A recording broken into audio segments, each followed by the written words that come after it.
kaya ang ginawa ko, ako na nagsabi, yan, pagpalit muna tayo. Makita ko nga naman, putol yung...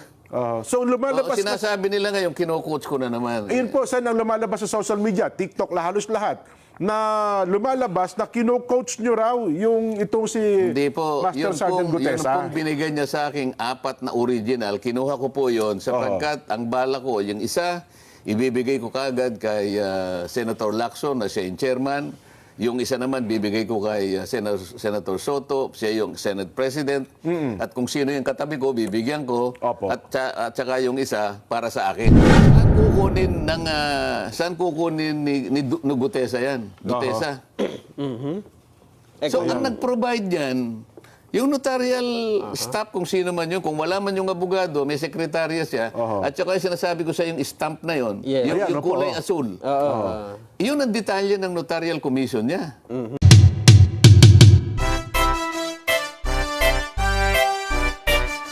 Pwede bang bigyan nyo kami ng konting background? Paano ba napunta sa inyo si Gutesa?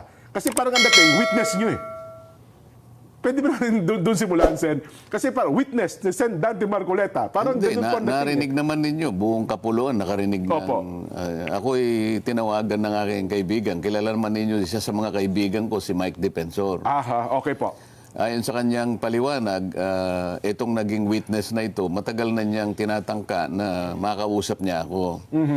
Lamang sa dami ng ginagawa natin dyan, hindi ko mapagbigyan talaga. Pero maliban doon, may mga iba pang mga personalidad Okay. na ginawan ko rin ng paraan na sana makontak din yung mga yon. Kaya lang, yung mga nauna ay hindi naman kaagad nagbigay ng pahayag na makikipagkita.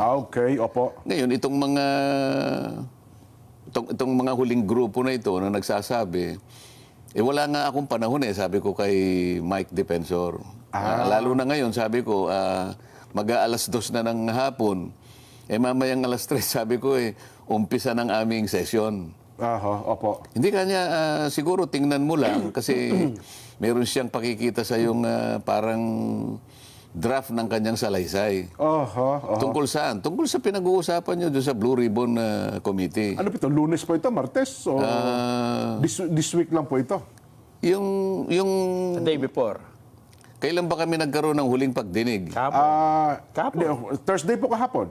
Kahapon. Yun po yung mula alas 9. Di Miyerkules yun. So Wednesday, a day before. Oo, kasi sabi ko, sige, nasaan ba kayo? Hindi, sabihin mo kung saan ka malapit para, hindi, andito ako sa Senado, merong lugar dyan yung Seascape. Alam ko yun, sabi niya. Kasi yun, 5 minuto lang. Mula sa Senate. Mula sa Senado. Kaya, siyempre, inconvenience ko naman ang aking inaalala para makabalik ka agad ako. Opo. So, tiningnan ko yung, meron nga silang isang draft na pinakita sa akin. Ngayon, tinitingnan ko sa aking palagay, talaga baka akong sarili mong gawa yan. Kasi yung ibang mga pagkakatagalog kasi, pasensya na po kayo kanya, hindi po ako Tagalog, Bisaya po ako. Taga saan ka baka ako? Masbate. So, ang Masbate, Jen, Nelson, ay parte ng Bicol Region. Ngunit, ang salita doon, ang prevalent na salita is Bisaya. Opo, halo yung Bisaya at Bicol. Pero okay lang, sabi ko, naiintindihan naman yan. Maliban lang yung spelling, pakicorrect nyo na kasi mga spelling naman, mali-mali. Yung iba, hindi naman marami. Yun lang ang nasabi ko. O sige ka, kung hindi ako magtatagal, sabi ko, Mike, paki-assistin nyo na lamang siya na ma-finalize yan kung... Kasi draft lang So ito rin po yung si Orly. Si Master Sergeant Orly po yung tinutukoy niya. Nandun siya. Okay, Nandun naman si Mike at saka yung ibang mga kasama niya. Ang requirement ko lang, sabi ko, siyempre, pandagdag naman na kumpiyansa sa akin yun. Ipanotaryo nyo naman. Para hindi lang yung dinala nyo sa akin, walang notaryo. Bagamat alam ko naman na harap siya sa Blue Ribbon, hindi mo naman may iwasan na susumpa siya doon. At pagkasumpa niya, pababasa ko talaga yung nilalaman ng kanyang salaysay. At mula doon, pagtatatanungin na siya ng miyembro ng komite. Malinaw yun. Pero yung para sa akin lang na pansarili kong kagustuhan, yung pagbigyan niya sa akin, notaryado. Para makatiyak kayo. Para makatiyak ko kasi siguro nung iwanan ko sila, mga 2:30 na siguro yon. Opo. May panahon pa naman silang kumuha o humanap ng magnunotaryo. Umalis na ako noon. At sabi ko, bago ko umalis, sige, kung talagang buo sa loob mo at talaga namang gusto mong ihayag yan sa publiko, bukas ka ako, ang oras ay alas 9 ng umaga. Siguro 8:30 para nandun ka na para makasiguro kang makapasok ka sa tamang oras. Yun po yung Webes. Yung Webes yun, oo. Okay, opo. So, yun ang pinagtapusan. Ngayon, kung darating siya, di okay. Kung hindi siya darating, okay din Ay, sa hindi akin. nyo rin expect na pupunta. Abay, sinabi ko nga, kung talagang buo sa loob mo, di ba? Opo. Kung buo sa loob mo at tapat ka sa hangarin mo na mailahad mo yan, kasi nakalagay doon, ito po para sa bayan na lang, sabi niya eh. Binasa ko naman eh. O di, sa akin, kung darating ka, okay. Kung di ka dumating, wala namang nawala sa akin. Di ba? Eh, dumating. Ayun. O, tapos, pagdarating niya sa akin, ilang bang kopya ang dala mo? Opo. Meron po ako ritong 5 kopya. Ito pong 4, sabi niya, ay original. Opo. Okay? Asan ka ako yung hindi original? Ito pong huli. Binigay ko sa kanya yung huli. Yung Xerox copy, kinuha ko yung 4 na original. Kasi ang balak ko, kaya kinuha ko yung 4, pagka-introduce ko sa kanya, bibigyan ko na ng kopya yung chairman, si Senator Lacson. Paul Ping Lacson. At saka yung si Senator SP Soto. At yung iba, siguro yung kusining katabi ko, saka ako, 4. Opo. Kasi babasa ko na sa kanya eh. Para lahat kami, meron kaming kopya, lalong-lalo na yung chairman at saka yung Senate President. Ganun na nangyari. Ngayon, ang sabi nila ngayon, nabasa ko rin sa dyaryo eh, para bang kinotes ko daw yung... Kasi, kaya ko lang na binanggit na, teka muna, dahan-dahan kang magbasa, Ayun, opo. dahan-dahan kang magbasa, kung ano yung nakasulat, huwag mong lalakta. Parang kasi meron kang hindi nababasa. Alam din ni Senator Lacson yun dahil may kopya siya eh. Kasi doon sa pinakagitnang bahagi, meron siyang isang linya na hindi nabasa. Yung panapos ng papel, yung sa ilalim. Kinapos. Merong nalalaktawan doon eh. Kinapos. kaya pala sabi niya. Hindi ko naman alam na ganun yung binabasa niya. Ngayon, yung binabasa ko yung kompleto. Bakit hindi niya binasa yung last line? Ipinalampas ko muna yon, baka magkamali. Tapos nung dumating na naman sa pangalawang pahina, nilaktawan niya na naman yung 2 pahina, ay yung 2 linya. Teka muna nga ako. Basahin mo ng maigi. Opo. Alam ni Senator Lacson at saka ni Senator Soto at saka Na may yung hawak katabi din ko, ng kopya, siguro si Senator Win, kasi may hawak kami binabasa. Sinusundan namin yung binabasa niya. Di ba? Opo. Lumalabas kasi sa social media. Sabi niya, sumagot siya, kasi po ito pong kopya ko, may putol yung sa baba. Ayun yung Xerox Kaya copy. ginawa ko, yung binigay niya sa akin, binigay ko sa kanya. Kanyang galing lahat yun, hindi naman akin yun eh. So yun po yung Xerox copy. Siguro pagkaka-Xerox. Oo, baka ganun na nangyari. Kaya ang ginawa ko, ako na nagsabi, yan, magpalit muna tayo. Makita ko nga naman, putol yung... So lumalabas sinasabi nila ngayon, kino-coach ko na naman. Ayun po, saan ang lumalabas sa social media, TikTok, halos lahat, na lumalabas na kino-coach nyo raw yung itong si Hindi po, Master Sergeant yun Gutesa. pong binigay niya sa aking 4 na original, kinuha ko po yon sapagkat ang bala ko, yung isa, ibibigay ko kagad kay Senator Lacson na siya yung chairman. Yung isa naman, bibigay ko kay Senator Soto, siya yung Senate President. At kung sino yung katabi ko, bibigyan ko. Opo. At saka yung isa, para sa akin. Para pag binabasa na po niya, yung kanyang statement, nasusundan po namin. Ayun, opo. Kaya alam po ni Senator Soto ang sinasabi ko, na meron po siyang nalaktawan na isang linya nung una, pagkatapos yung pangalawa, 2 linya na po, hindi niya binabasa. Sayang naman. Kasi kung coach nyo, ang una magre-react yung may hawak ng affidavit. Oo. Di ba? Kasi alam po nila na hindi niya nabasa yung di sana sinansala ako ni alam niya. At sabi ko dahan-dahan ka. Dahan-dahan ka. Sabi ko, you have all the time, sabi ko pa. Para sa ganun, walang nalalaktawan. Yung binabasa pala niya, may kulang pala sa gitna. Meron ho bang question? Halimbawa, binabasa niya, bukod doon sa affidavit niya, ay iba ang nababasa niya doon sa kanyang... Hindi matutuloy doon sa pangalawang kasi Ayun, 2 may linya yung kulang. nawawala eh. Nawawala. Paano kung recording yun? Hindi mare-record yung sinasabi. Tsak po yan, nakarecord Kasi sa magitan ng script. iba yung recorded eh. Yes, po. Kaya ang gusto ko, kung ano yung binabasa niya, Yun maski din sa yung record, ganun din. Yes. So, Kasi ngayon, kahit babalikan mo yun, talagang may puto. Mapapakita ko talaga eh. Putol talaga eh. yun Ganun pala yun. nangyari. O, yun ang una. Yes. O ano pa yung isang may kinalaman dyan? Yung notaryo. Yung notaryo. Oo. Yes. O, ganito. Oo. Yung si Orly ba yun? Orly, Opo, ba? Orly Gutesa. Si Orly Gutesa, siya mismo pumunta doon sa ano Notary pangalan? public. Binalikan niya eh kasi nagkamali po yung pagkaka-type yung pong December 6, 2025. Hindi po 25, 24 kaya binalikan ko po kanya. Ang ginawa po nila, kinurek lang nila tapos pinapirma sa akin. Doon sa mismong notaryo. O sige.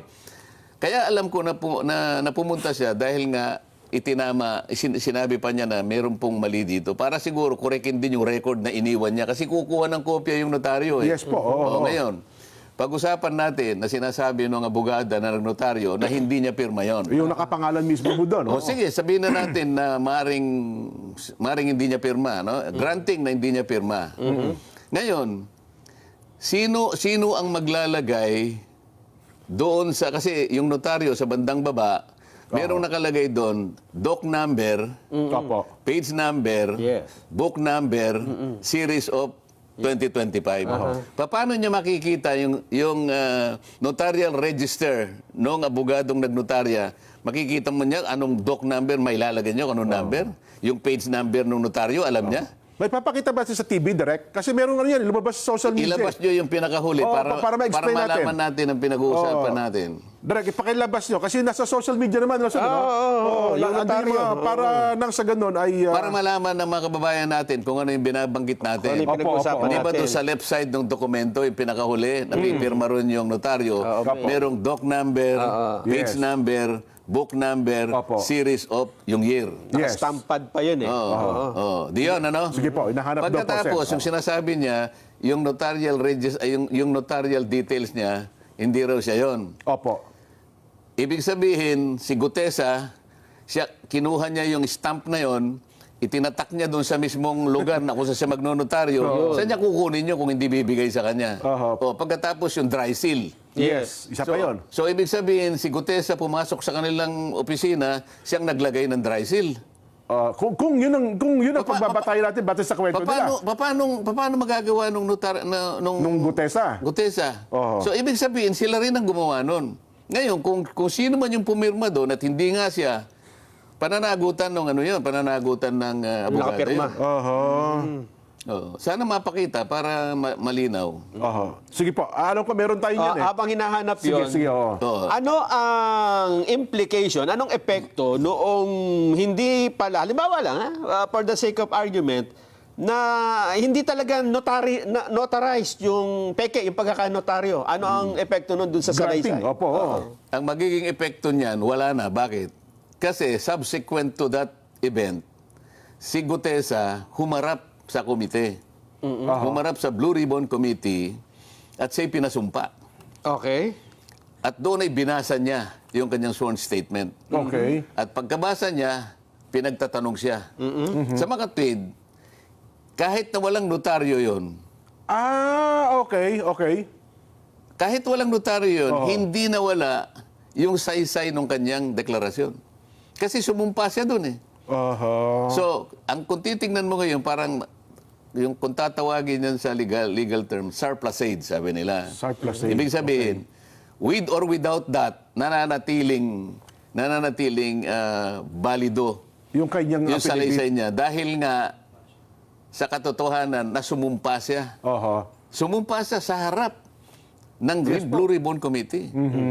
Nanonood ng taong bayan nung mga sandali na yon, di ba? Kaya nga. Tama po. Hindi lamang ibinigay yung mismong sworn statement, ito ay pinabasa namin. Kaya nga sinasabi ko nga sa inyo kanina pa, kailangan walang malaktawan. Ayun. Sinusundan namin yung pagbabasa ng kanyang statement eh. Dahil recorded yun. Recorded yun. Paano kung halimbawa, tingnan natin ang record, yung isang linya nawala. Pagkatapos sa susunod na linya, wala na naman. Kulang-kulang yung binasa niya. Magkakaroon ng problema doon. Ayun. Kaya ako pinaulit sa kanya, ulitin mo, dahan-dahan ka lang. Para recorded. Sa kanya yun, salita niya yun eh. Ito sa ano to? Okay na raw. Ipakita natin sa telebisyon yung binabanggit o yung dokumento. Hindi, yung pinakahuling, Yung sa huli. yung huling pahina, Last page. May pirma. Ayun, Yan, opo. ilaki mo nga yun. Ayun, meron nakalagay doc, Doc number. Opo. Ano Sinumpaan at nilagdaan, Hindi yung doc Opo. number nasa Doc baba. number Yan, 255. oh. Doc number Paano 255. makukuha Page number paano 54. makukuha nung ano yung yung yung 255. number ng document? Kasi makikita mo sa notarial register, susundan mo yun eh. Ang pinanggalingan mo siguro 254. So ngayon sa kanya 255. Page Data number. Page 58 sabi niya yata. Opo. Oh. Book number. Ano ba 'yon? Hindi ko po maintindihan. Parang letter V. Saan kukunin ni Gutesa yan? Gutesa. So, ang nag-provide yan, yung notarial staff, kung sino man yun, kung wala man yung abogado, may sekretarya siya, at saka yung sinasabi ko sa yung stamp na yun, Yes. yung, Ayan, yung opo. kulay asul. Yun ang detalye ng notarial commission niya. Ibig sabihin, si Gutesa, nakuha niya yung stamp na yun, siya mismo nag-stamp na gano'n, at nakuha niya yung doc number, nakuha niya yung page number, nakuha niya yung book number. Pagkatapos, dyan sa mismong lugar ng detalye na yan, Opo. meron dry seal yan. Or yung dry seal, Ay, nakita nyo, may dry seal. may dry seal. So, sa mga tweet, pati dry seal, nakuha ni Duterte. Paano niya mapapasok yung opisina? Yun daw pong Kung pirma. sasabihin niya na hindi niya pirma, nasa sa kanya yun. Ayun. opo. Pero, hindi po pwede na si Duterte ang pumirma niyan kasi sila nang gumawa lahat eh. Ayun. Tapos, So, may kasalanan dyan ang notarial kung sino man doon sa kung sino notarial man, kung office. sino man. Bakit? Ba't mo pinayagan na mailagay lahat yung detalye na yan? Pakukuha ko yung kanyang notarial register. Pagka tumama dyan, ibig sabihin sila yung naglagay niyan. Hindi si Gutesa. Hindi ba matatamper yun, Sen? Halimbawa? Hindi matatamper yun. Tuloy-tuloy yung number niya. Kasi makikita. pagkatapos Pag ng isang buwan yan, o kung merong ano yan, I-report nila. i-report mo sa RTC na kung saan nakakuha ka ng komisyon. Ayun pala yun. Hindi po pwede, yung mga iba dyan, naglalagay sila ng, yung mga gustong kumita, meron silang iniiwan na espasyo para yung ganong gusto magpanotaryo, nagkataon na sa araw, sa ganong klaseng panahon, kailangan, naglalagay sila doon. Post-dated, parang gano'n. Yung mga ganon, Unrelated. lalo na, alimbawa, yung mga 2 years na anong ganyan, nahanap ng ganyan. Ng puwang. Ay, ngayon, mahigpit ngayon, kaya i-report mo yung notarial register mo, makikita mo tuloy-tuloy yan. Opo. Pasasabihin ako, yung notarial register ng abogada na yan. Opo. Ibig sabihin, tatama doon sa ginawa nila. O, notarial register na, ibig sabihin, nakuha ni Gutesa yung kanilang notarial register. Imposible yun. Nako, oo. Oh. Ang problema pa pala yung petetse na yun pagka nagkataon. Baka akala niya hindi siya subject to disciplinary action. Oo. Kaya kung sasabihin niya, okay, hindi ko pirma yan, maaari. Pero ikaw ang nag-facilitate para yung notarial details mo at saka lahat ng nakalagay doon, doc number, page number, book number, walang kinalaman yung Gutesa na yun. Kahit kailan hindi niya makikita at hindi niya alam kung saan niya kukunin yun. Maliban ako, sinabi yung sandali yan, nakugub ang kanyang opisina, no? Oh, imposible naman yun. Imposible. At halimbawa, Sen, may nakapanood dyan at dyan din nagpanotaryo. Nako. At ipakita, dyan ka tumi nagpapanotaryo, yan talaga yung pumipirma. Yari yung Si law attorney. office na yun. Talagang gagawin natin dyan, para makita yung katwiran dyan. Yung notarial register, pasasabpi na natin. Ayun. Makikita mo, para ko nang nakita, tatama doon sa page number, doc number, page number, book number.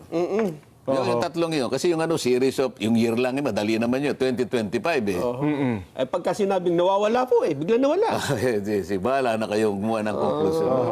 So, kabida natin, halimbawa, talagang yung pirma doon, kasi meron siyang pirma eh. Kung hindi ba nakuha natin ng staff natin? Pagkaraniwan kasi yung mga staff, kasi kung minsan wala yung basta Wala yung bugado mismo. i-ano lang sa kanya, Viber mo nga sa akin lang, babasahin ko, kanyang gano'n. Opo, Pag binasa niya, okay naman sa kanya. O sige, kanya, inotaryo mo.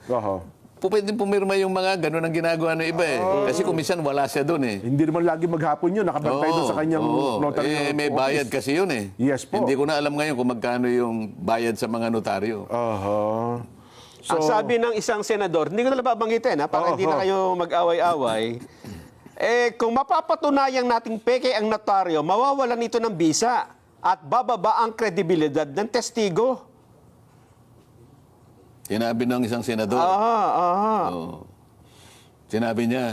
Ano yung senador? Abogado, ba yan? Abogado po ito. Senador na abogado. Abogado. Sige po. Oo. So, paano po yun, Sen?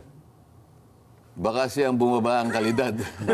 Kasi, hindi ba niya alam, nandun kami, ewan ko kung nandun siya, no? Pero ang sinasabi ko, sumumpa yung witness. Okay. Okay? Si Gutesa. So ano man yung pagkukulang, halimbawa, aminin na natin kunwari lang, granting na talagang hindi yung pumirma, granting na nakuha ni Gutesa yung pangtatak. Ano? Yung, Siyam na meke. yung stamp. Pagkatapos nakuha pa niya yung notarial register na nakatago Pati doon. yung mga numero, Makapal na libro, journal yun eh. Opo. I-assume natin na alam niya kung saan niya kukunin yung number. Siya yung naglagay, ano? Pagkatapos nakuha niya yung dry seal, Nako. at siya yung naglagay ng dry seal. Okay? O, di peki talaga, no? Kaya lang sumumpa nga siya. Humarap siya sa komite. Pagkatapos, binasa niya yung kanyang sworn statement. At pagkatapos nun, in-interpellate siya. Oo, pinagtatanong pa po siya doon. Buong bansa ang nakikinig. Parang, ang ibig lang sabihin nun, nawala na, kay Menotaryo wala. Kay hindi. Doon na napunta eh. Oo. So kaya yung curative effect nung nandun na yun. Kaya wag mo sasabihin na nawalan ng visa yung... Kung halimbawa, private document lang, halimbawa, deed of sale, baka sakaling maniwala ako. Hindi naman na subject sa ano yun eh. Ito merong committee eh. Ayun. Di ba? So kung pumunta doon, halimbawa, natapos po siya ng kanya pinanotaryo, wala rin diferensya yun, Sen. Ano yan, natapos siya. Walang notaryo. Sinabi nyo, pwede ba yung statement mo, ipanotaryo nyo after no siya humarap sa pagdinig? Oo, kung kakailanganin pa. At para lamang lahat ng nagdududa masatisfy kahit hindi na kailangan. Sige, panotaryo nyo uli. Wala namang problema kung panotaryo mo. Ayun pala ang ibig sabihin noon. Well, doon Alam mo, hahanapan na lang ng ano. Diyan mo makikita, hahanapan ng butas. Diyan po kayo magpakatalino. At ang gagawin kasi diyan, ang lahat, sasabihin nila, tingnan mo si Senator Marcoleta. Siguro siyang may kagagawan yan eh.